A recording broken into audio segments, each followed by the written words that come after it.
بسم اللہ الرحمن الرحیم۔ ولید، ایک بہت ہی اہم عنوان پر آپ آج نشست کر رہے ہیں، اور میں یہ سمجھتا ہوں کہ جب مائنورٹیز کے رائٹس کی بات کی جاتی ہے تو بہت ساری کنفیوژنز ہیں جو ہمارے لوگوں کے قلب و ذہن میں ہیں، اور ان کا دور ہونا ضروری ہے۔ پہلی بنیادی بات یہ ہے کہ اسلامی قانون کے مطابق ایک غیر مسلم کی کئی اقسام ہو سکتی ہیں۔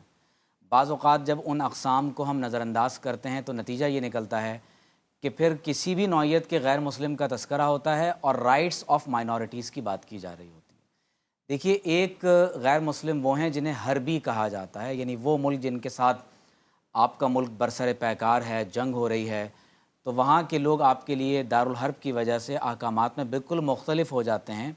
بنسبت ان غیر مسلموں کے جو آپ کے ملک میں بس رہے ہیں، جس کی ایک بڑی واضح مثال اس وقت اسرائیل کی ہے۔ اسرائیل ظاہر ہے کہ ایک دارالحرب ملک ہے، اور وہاں کے جو بسنے والے لوگ ہیں ان کے احکامات ان لوگوں سے بالکل، یکسر مختلف ہوں گے جو دیگر بالکل، غیر مسلموں کے لیے ہوتے ہیں۔ Make sense. اسی طرح کچھ غیر مسلم وہ ہیں جو مستامن کہلاتے ہیں، یعنی دارالحرب سے ایک شخص آپ کے ملک میں امان لے کر آ جاتا ہے، جس میں بہت سی مثالیں دی جا سکتی ہیں کہ آپ نے ابھی سفیر کی مثال دی، مفتی صاحب نے ابھی سفیر کی مثال دی کہ جب ابن نواحہ اور ابن عفال حضور علیہ الصلوۃ والسلام کی بارگاہ میں مسالمہ کا خط لے کر آئے، تو آپ صلی اللہ علیہ وسلم نے پوچھا کہ فما تقولانی انتما، تو انہوں نے جواب میں کہا کہ نقول کما قال، ہم بھی وہی کہتے ہیں جو مسالمہ نے کہا۔ تو آپ علیہ الصلوۃ والسلام نے فرمایا کہ فواللہ لولا ان الرسول لا تقتل لضربت اعناقکم، اللہ کی قسم اگر سفیر کو قتل کیا جانا یہ جائز ہوتا تو میں تم دونوں کو از خود قتل کر دیتا۔ تو سفارت کاری اللہ کی اکبر! وجہ سے انہیں قتل نہیں کیا گیا، لیکن امام احمد بن حنبل اور دیگر محدثین نے اسے نقل کیا ہے کہ اسلامی ریاست میں کیونکہ دعوی نبوت کر دینا یہ گویا کہ اسلامی ریاست کی ریٹ کو چیلنج کر دینے کے مترادف ہے۔ اگر اسلامی ریاست میں کوئی خدا ہونے کا دعویٰ کر بیٹھتا ہے نعوذ باللہ من ذالک، یا اسلامی ریاست کے خلاف آپ دیکھیے کہ کوئی ایسا علم بغاوت بلند کر دیتا ہے کہ جس میں لوگوں کی جان مال عزت آبرو محفوظ نہیں رہ پاتی، تو ابن مسعود رضی اللہ تعالیٰ عنہ کے دور میں جب آپ گورنر تھے اور ابن نواحہ کو جب دوبارہ گرفتار کیا گیا تو آپ نے پھر اسے قتل کیا، اور فرمایا کہ تمہارا قتل اسی وقت واجب ہو گیا تھا جب حضور علیہ السلام نے یہ بات ارشاد فرمائی تھی، لیکن آج کے دور میں تم سفیر نہیں ہو۔ تو آپ غور کیجئے کہ ایک غیر مسلم وہ ہے جو مرتد ہو جاتا ہے، یعنی فرض کیجئے کہ ایک مسلمان ہے، وہ اپنا مذہب چھوڑ کر کسی اور مذہب کو اختیار کر لیتا ہے، تو اس کے لیے مائنورٹیز کے رائٹس نہیں ہیں۔ مگر اب اس کو فیئر مرتد کے ٹرائل تو دیا جائے گا احکامات، نا؟ مرتد کے رائٹ ٹو فیئر احکامات، ٹرائل، رائٹ ٹو فیئر مرتد ٹرائل بھی نہیں۔ دیکھیے مجھے بات پوری کرنے دیجئے، مرتد کے شرعی احکامات کچھ اور ہیں۔ رائٹ ٹو فری ٹرائل کی جب آپ بات کر رہے ہیں تو وہ یقیناً ہر انسان کا حق ہے، اگر عدالتی سطح پر کوئی بات ثابت ہو جاتی ہے تو اس کے وہ حقوق نہیں ہوں گے جو عام کسی کرسچن یا جوز کے ہو سکتے ہیں، تو مرتد کے احکامات الگ ہیں۔ اس پوری تمہید کے بعد یہ بات ہمیں سمجھ لینی چاہیے کہ پاکستان کا آئین بھی آرٹیکل 20 اور 22 میں جب فنڈامنٹل رائٹس کی بات کرتا ہے تو مائنورٹیز کے رائٹس کی بات کی گئی ہے، لیکن یہ بات ہمیشہ یاد رکھ لیجئے کہ کوئی بھی رائٹ اور فریڈم کبھی بھی ایبسولوٹ نہیں ہوتا۔ پاکستان کے قوانین میں بھی اور اسلامی قوانین میں بھی جب اقلیتوں کے حقوق کی بات کی جاتی ہے یا ذمیوں کے حقوق کی بات کی جاتی ہے تو وہ سبجیکٹ ٹو لا ہے، وہ سبجیکٹ ٹو مورالٹی ہیں، اور وہ سبجیکٹ ٹو پبلک آرڈر ہیں۔ ایک ایبسولوٹ فریڈم کا تصور دنیا کے کسی معاشرے میں نہیں ہوتا۔ اسلامی قانون میں ذمیوں کے لیے اقلیت کی یا مائنورٹیز کی اصطلاح استعمال نہیں ہوتی ہے، انہیں ذمی کہا جاتا ہے، یعنی وہ اہل الذمہ ہیں،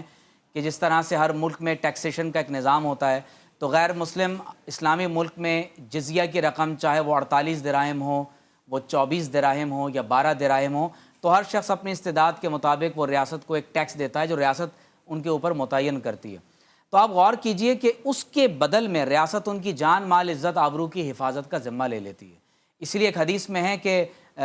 دمہ کا دمینا، کہ غیر مسلم ذمی کا خون ایسا ہی ہے جیسے ہمارا خون ہے، اور اس کی جان ایسا ہی ہے جیسے ہماری جان ہے، اس کا مال ایسا ہی ہے جیسے ہماری یعنی مال کی حفاظت ہے۔ حضرت سیدنا امیر المومنین عمر فاروق رضی اللہ تعالیٰ عنہ نے اپنے عہد مبارک میں دیکھا کہ ایک یہودی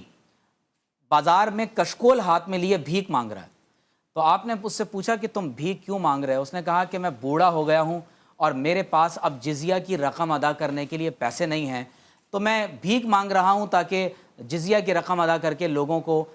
میں اس کے بعد ریاست کے حوالے کروں۔ تو آپ رضی اللہ تعالیٰ عنہ نے فرمایا کہ ہم نے تمہارے ساتھ انصاف نہیں کیا، تم جوانی کے اندر یہ جزیہ کی رقم ادا کرتے رہے ہو، اب بڑھاپے میں ہم تمہیں جزیہ کی رقم ادا کرنے کے لیے بھیک نہیں مانگنے دیں گے۔ آپ نے اس کا کشکول اس سے واپس لیا، اس کی فیملی کا ریاستی سطح پر بیت المال سے آپ نے باقاعدہ اس کے لیے ایک وظیفہ مقرر کیا۔ قرآن مجید کی جو آیات پیش کی گئی ہیں، لا اکراہ فی الدین لکم دینکم ولی دین، آپ غور کیجئے، اسلام میں فورس کنورژن نہیں ہے۔ اسلامی قانون کے مطابق کسی بھی ملک میں رہنے والے ایک غیر مسلم شہری کے لیے سب سے پہلا اور بنیادی حق اس کی جان کی حفاظت ہے، اس کی مال کی حفاظت ہے، اس کے مذہب کی اس طور پر حفاظت ہے کہ اس کی عبادت گاہوں کو منہدم نہیں کیا جائے گا، اور وہ اسلامی ریاست میں رہتے ہوئے اس بات میں مکمل آزاد ہوگا کہ وہ اپنے مذہب پر جس طرح چاہے ریاست کے قانون کے تحت وہ عمل کر سکتا ہے۔ اب آپ غور کیجئے کہ حضور علیہ الصلوۃ والسلام جب مدینہ طیبہ میں میثاق مدینہ کی صورت میں ایک معاہدہ فرما رہے ہیں تو اس میں واضح طور پر لکھا ہوا ہے کہ لِلْيَهُودِ دِينُهُمْ وَلِلْمُسْلِمِينَ دِينُهُمْ، یہودیوں کے لیے ان کا دین ہے اور یہود کے لیے ان کا دین ہے، لیکن اس میں یہ بھی لکھا ہوا ہے کہ اگر ان دونوں کے مابین کوئی اختلاف اور جھگڑا پیدا ہوگا تو آخری فیصلہ محمد رسول اللہ صلی اللہ علیہ وآلہ وسلم فرمائیں گے۔ اسلام میں فورس کنورژن کی کوئی اجازت نہیں ہے، کسی شخص کو فورسفلی کنورٹ نہیں کیا جائے گا۔ اور میں آپ کو یہ بتاؤں کہ میں نے پورے پاکستان میں اسلامی نظریاتی کونسل کے رکن کی حیثیت سے پاکستان میں کراچی سے لے کر کشمیر اور کیلاش تک کے لوگوں کو انٹرویو کیا ہے، اور ایک چپڑاسی سے لے کر قومی اسمبلی کے رکن تک کو انٹرویو کرنے کے بعد ہم اس نتیجے پر پہنچے ہیں کہ پاکستان میں غیر مسلم اقلیتیں مکمل آزاد ہیں،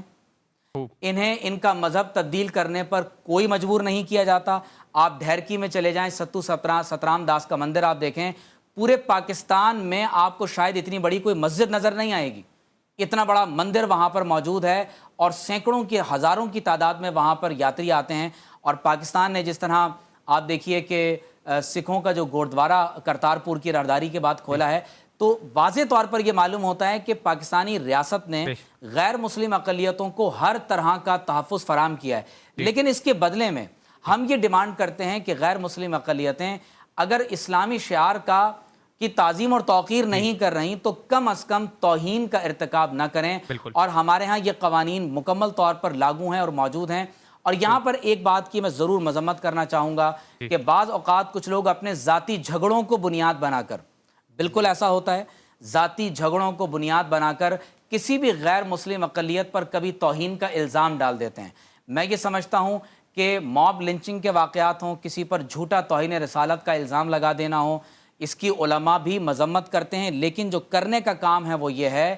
کہ جب تک آپ ایسے لوگوں کو جو واقعتاً ایسے جرم کا ارتکاب کرتے ہیں توہین رسالت کے جرم میں سزا نہیں دیں گے،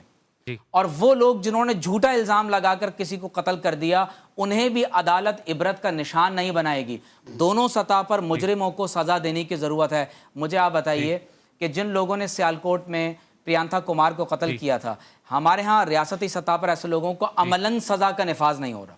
جنہوں نے جڑاں والا واقعے میں یا کسی کرسچن چرچ پہ بم دھماکہ کیا ہے ان کو عملی سزا دی جائے، وہ دہشت گرد ہیں۔ اور وہ لوگ جو ان کے ساتھ کھڑے ہو کر موب لنچنگ کے بعد لاشوں کو ننگا کر کے جلانے کے بعد ویڈیوز بنا رہے ہیں، اللہ تبارک و تعالیٰ کی ایسے لوگوں پر لعنت ہو، یہ اسلام نہیں ہے۔ لیکن آن دا ادر ہینڈ میں آپ کو یہ بتاؤں کہ پاکستان میں جب نعوذ باللہ من ذالک کوئی مسلمان مرتد ہو کر